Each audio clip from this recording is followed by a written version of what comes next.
Hey there everyone, Captain Beards here, bringing you another Call of Duty Black Ops Cold War Zombies Call of Duty Black Ops War of Cold Zombies video. Now, I was going to separate all the challenges into individual videos, but I feel like I should combo these three challenges, which are going to be the Grunge, the Liquid, and the Brushstroke. The reason why I'm going to combo these three is because it's 2,500 kills, 2,500 headshots, and 2,500 pack-a-punch kills, which I feel honestly could be crunched into one video. I don't feel like separating these things for content. No, I rather give you the tips and tricks which are going to be all the same for all of these challenges, so I might as well do that. Now with the other challenges, I'm still going to separate them, so make sure you guys go check out my Elite challenge one. And again, one more thing I'm going to say, it's not 2,500 kills for every weapon. For the knife, it's only 750 kills. And also for the launchers, it's 1,500, and they do a really weird thing with the launchers where they have like two of them together and then they separate one of them. Or actually, they don't have headshots, so they like to have one of them here and then one of them all the way down there. So it's a weird thing with the launchers, but nonetheless, the tips and tricks I'm going to give you still work for all of the weapons. So it's not just, okay, this only works for one weapon. It works for all of the weapons, and if I have to separate a certain category of weapons, I'll talk about that separately in this video. So make sure you stay tuned to that. Anyways, guys, as always, let's get it. Modes. Let's talk about public first. Now, when it comes to the normal traditional endless mode with 3 other players, this mode can be good and a bad. It can be good because you are going to get zombies to spawn at a faster rate, so you're going to be more zombies. You're going to get the bosses to spawn too, but you could check out the Elite video on that. But you're going to get zombies to spawn at a faster rate. Now, that's a good thing. Now, the bad thing is you're with 3 other players, and that being with 3 other players, you're competing. Now, if you're going straight elims and you don't need to worry about headshots, then that's not such a big deal, because believe it or not, if you shoot a zombie and your teammate kills that zombie, it still counts as an elim for you.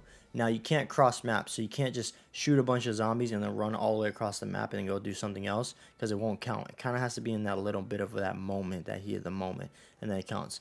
That doesn't work for headshots, though. If you shoot a zombie in the head and your teammate finishes them off, it doesn't count as a headshot. So you still have to be kind of selfish in that regard of really trying to prioritize your headshots. Now, that being said, though, like I said, that's where it becomes good and a bad. That bad is being with those 3 other players. Now, whether you're with teammates or like your friends, or whether you're with just some randos, it's just that competition. People are trying to steal kills.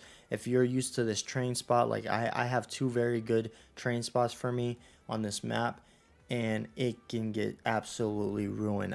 You guys probably know this, but if you ever try training in an area and somebody else is with you in that area, if they don't have the perfect flow and synchronization with you, you're both going to die. It's just going to happen. So that's where this mode can be a little bit hindering to your progress. And like I said before, and I'll say it again, I actually don't recommend endless. Of all the modes, this is the bottom of my list for recommendation. Next on the list is I'm going to talk about the next public mode, which is going to be the 20 round. This one I actually recommend. I really do. And the reason why I recommend this one, it's not number 1 on my list, but the reason why I recommend this one is just because it's faster. What happens is you get a lot of selfishness in these modes where players don't want to open doors. They don't want to do anything because they're just waiting for everybody else to do everything, and then they want to pack a punch their gun. You can be one of those players if you want. It's whatever. I don't bash those players. They're probably trying to get their challenges done, right? And they're trying to save their money so that way they can upgrade their guns. So it is what it is. But besides that, what happens is if nobody moves by rounds like 7, 8, 9, people have a tendency to just go. They just say, you know what, F it, I'm opening doors, I'm turning on Pack-a-Punch. And then by that go speed, everything ends up starting to be opened up, and things just start moving faster and faster and faster. You can rack up quite a bit of kills in this mode. My average around this mode is 500. I always average around that 500 mark for kills. But you gotta be thirsty, you gotta be hungry, you gotta be moving. If you're in an area, if it's round 15 and you're in an area and you only picked up about 10 kills, move to a different area. If you need to buddy up with somebody, they might hate you, but guess what? You're trying to grind your challenges out. You're trying to get it done. You're trying to get your 2,500 kills. So it is what it is. So But that being said, that's about that mode. Like I said, it's very good for that speed. It's very good for that in and out. And on top of that, you are with the 3 other players, so you do get a benefit of more zombies. But it's kind of like a minus and a plus. There's the minus there is that, yeah, you get more zombies, but there's 3 other players with you, so they're also trying to take your kills, and this is quite a nuisance. Me personally, I don't like this map for more than 2 players. If I'm running with 3, 4 players, if I'm running a squad, so all 4 of us on the map, it's a chill night for me. I'm just hanging out, I'm just having fun, I'm not worried about challenges. Because trying to get challenges done with 4 players, it's kind of hard. It's a little tough, especially if the other players are trying to get challenges done. So this one is number 3 on my list for recommended. Number 2 on my list for recommended is, we're into the private area now, which is going to be solos. Solos is a very good time because it's pretty much all about you. You're going at your own pace. You're doing your own thing. And if you're worried about zombie kills, solos is a very strong way to go. The thing about solos is it does start off slow. It doesn't start off as quickly, and you're not going to get as many zombies as you would in the other modes. But, you know, it does let you build up. I've said it before and I say it again. By waves 5, 6, you can turn Pack-a-Punch on. By waves 7, 8, you can have your gun Pack-a-Punch, and you're already working on the Pack-a-Punch kills, which is absolutely huge. Now, the good thing about that solo is it's all of your kills. It's all of your stuff, right? You're working on your speed. You're killing your own enemies, and on top of this, this is where there's a big plus in solo. When you play solo, you're only gonna get one boss. You're not gonna get multiple bosses until like rounds like 45, 50. Yeah, it's crazy.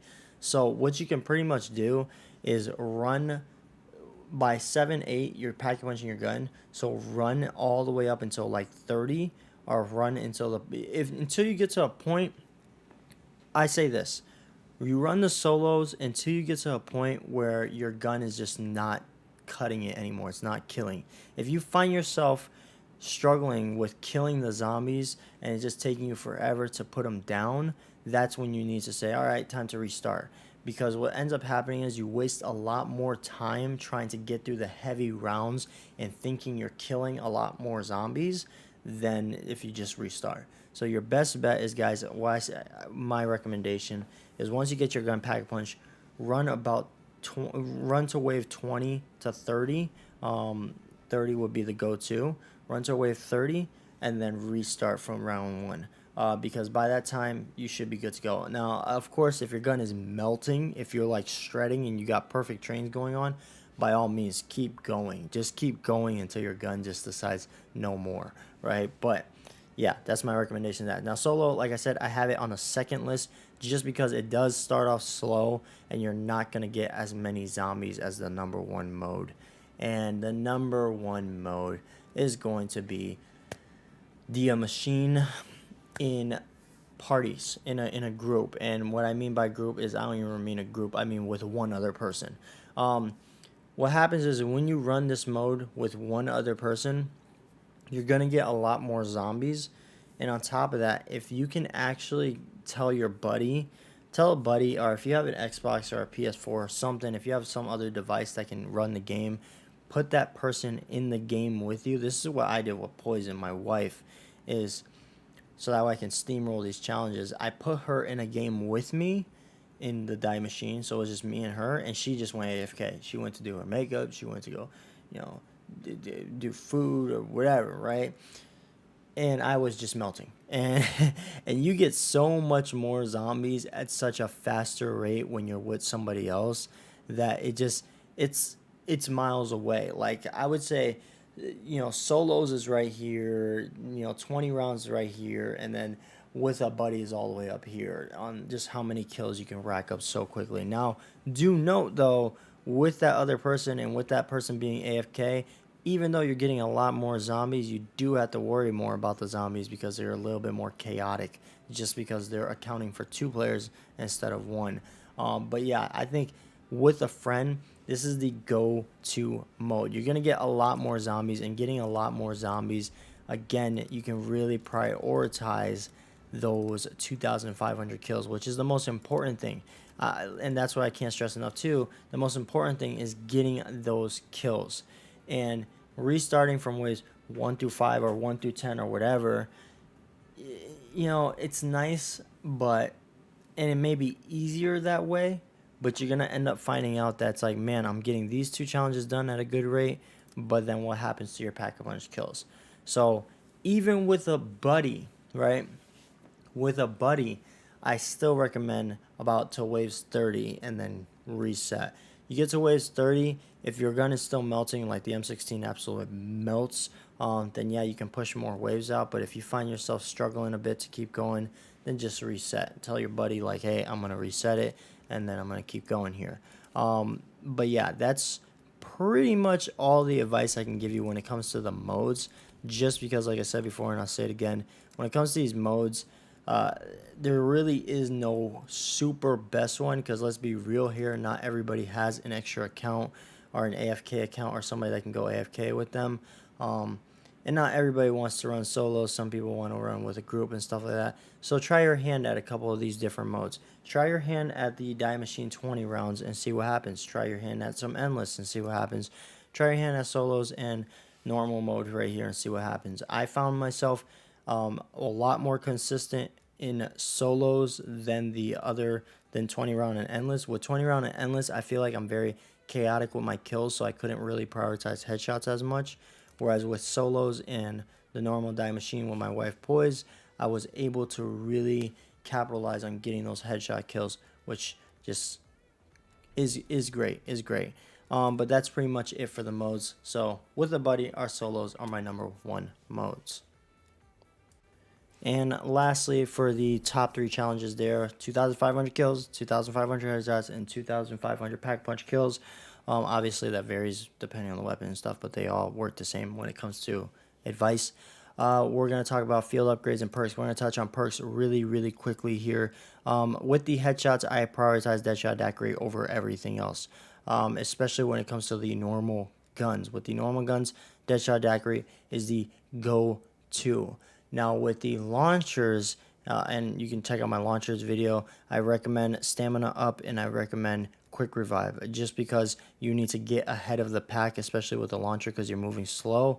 And Quick Revive is just going to allow you to heal faster, especially with that second tier. So that's very good. And then, of course, Juggernaut, but you get for free during the Easter egg and stuff like that. But yeah, that's pretty much my recommendation. I cannot stress enough Deadshot Daiquiri and how important that is for your headshot challenge. And Stamina Up, super good, especially for the heavier guns, launchers, LMGs. And that's pretty much it for the perks. If you want me to go more in depth about that, I can do a separate video on that. And then field upgrades. Now, I don't recommend Frost Blast. I don't recommend Energy Mine. I don't recommend. I cannot stress enough how good Ring of Fire is. Ring of Fire is brutally strong against everything. Dogs, zombies, elites, the bosses, everything. You step in your Ring of Fire with any gun, and even the launchers, shotguns, pistols, you will melt everything outside of your circle. Beautiful about the Ring of Fire, and this is the last tip of the video, guys. What's beautiful about the Ring of Fire is that at any round, and this is high round to low round, I've used this thing in round 100 and I still melt the zombies with any gun. It's insane. It like scales to your rounds. It doesn't scale to a certain point and then it stops. No, it scales with you to your rounds. And by rounds, I believe like 25 or even lower than that, it instantly kills zombies, like at any rounds. So you're in waves 45, waves 50. When you start your train up, your beautiful train, you run out, you activate Ring of Fire, you don't have to worry about anything around you, because any zombies that come in instantly melt. And on top of that, you can turn towards your train and destroy anything. This thing will make your headshots become dream shots, because you will send all the zombies and all the bosses to dreamland. So I cannot recommend Ring of Fire enough. And if you haven't been using this thing, do yourself a favor and start using Ring of Fire. You're going to notice you're going to kill zombies at a faster rate. And what's the goal here, guys? What's the goal here? Kill the zombies faster. Get more zombies killed faster. Get more headshots faster. Get to the pack punch faster. And this is what it is. This is the thing that does it. And now another beautiful part about Ring of Fire is if you combo Ring of Fire. Let me show you guys a little something. With Speed Cola. Upgrade Speed Cola to tier 2. Upgrade Ring of Fire to tier 3. And then what you do is as soon as you have that ability to, obviously prioritize Deadshot, Daiquiri, that other jazz, whatever, depending on the guns you're using. As soon as you have the ability to buy your Speed Cola after you pack punch your gun, buy your Speed Cola. Because what's going to end up happening is your Ring of Fire is just going to recharge that much quicker. You're going to be able to use it that much quicker. And what's beautiful is at the higher rounds, you're going to find yourself using Ring of Fire just continuously. Like, continuously. It's stupid. So one combo that a lot of people like to run is what they'll do is they'll run their primary gun that they're working on. So for instance, we'll say an M16.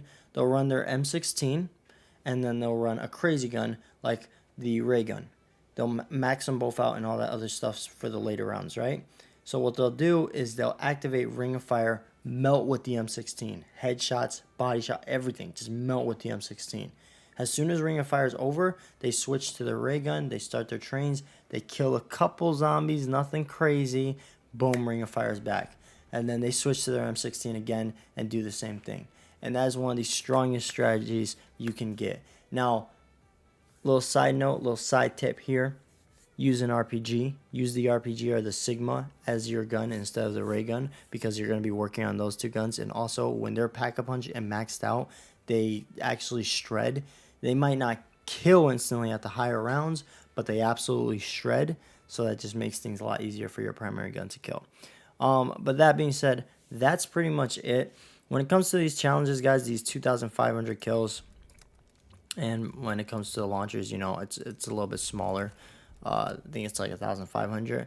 But when it comes to these challenges, guys, it's a marathon, not a sprint. But you can definitely help make that marathon a little bit of a sprint by following some of these tips and just utilizing to your best of your ability.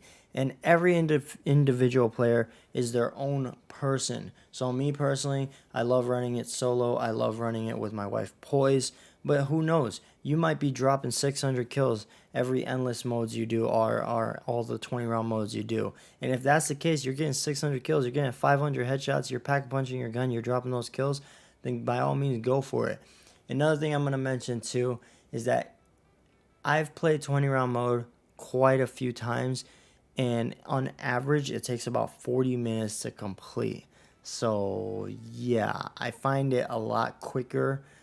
I find myself getting kills a lot faster when I'm doing solos or even doing it with my wife Poise than I do in the 20 round mode, which takes a whole 40 minutes. So if you do that math, you got 40 minutes, you got 2,500 kills. You're going to be spending a couple hours on one gun. So yeah, try a couple other things. Go for those solos and those high rounds, and go for the, with a buddy, because that can definitely help you. And like I said before, and I'll say it again, if your gun is melting, don't reset yet. You reset the count, you reset the rounds and start over when your gun stops melting. And that's the best advice I can possibly give you. Anyways, guys, I hope this video helped you out on the grunge, the liquid, and the brushstroke. Obviously, depending on the guns, because the launchers kind of change it up, which is so stupid. But I hope this helped you guys with those challenges. And all I can say, guys, is get out there, start grinding, and hopefully you get this done ASAP. And as always, guys, make sure you like, comment, share, and subscribe. Stay positive. Peace out.